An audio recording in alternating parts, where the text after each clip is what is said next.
আসসালামু আলাইকুম ওয়া রাহমাতুল্লাহি তাআলা বারাকাতুহু।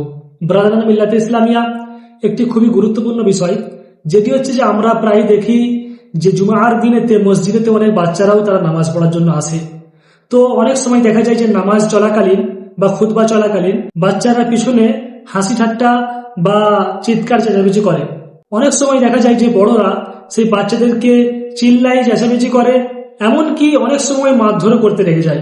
তো ভাইয়েরা আমাদের বড়দেরকে এটা বোঝা উচিত যে বাচ্চারা এরা হচ্ছে আমাদের পরবর্তী প্রজন্ম।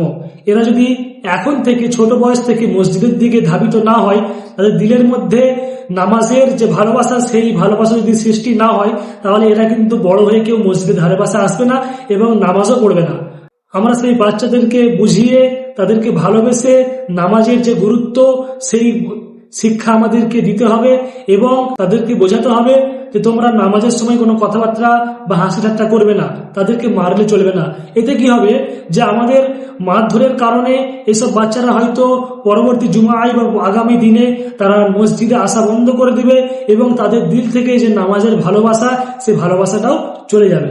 তো এতে করে এরা ভবিষ্যতে আর নামাজি হবে না, নামাজের জন্য মসজিদের দিকে আর আসবে না। তো ভাইরা আমাদেরকে এই বিষয়গুলিকে একটু ঠান্ডা মাথায় ভাবনা চিন্তা করে ট্যাকেল করতে হবে, না হলে কিন্তু পরবর্তী প্রজন্ম খুবই ক্ষতিগ্রস্ত হয়ে যাবে।